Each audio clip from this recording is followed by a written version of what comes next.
తెలంగాణ మన గర్వం, మన పోరాటాల ఫలం. కానీ ఈరోజు గ్రామాలు మౌనంగా బాధపడుతున్నాయి. అభివృద్ధి కలలు కంటున్న రాష్ట్రం, మరోవైపు బిల్లులు రాక తల్లడిల్లుతున్న సర్పంచులు. అప్పులు తెచ్చి గ్రామం కోసం పనిచేసిన వారు కాగితాల్లోనే నలిగిపోతున్నారు.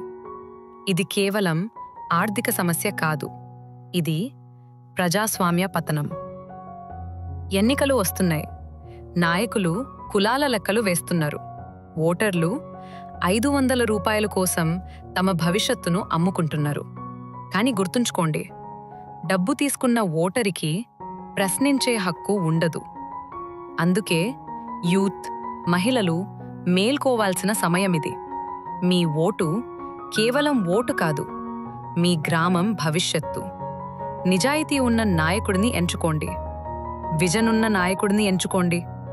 ఓటును అమ్మకండి, ఓటుతో మార్పు సృష్టించండి. దిస్ ఇస్ నేత్ర మీడియా. మీ స్వరం, మీ శక్తి.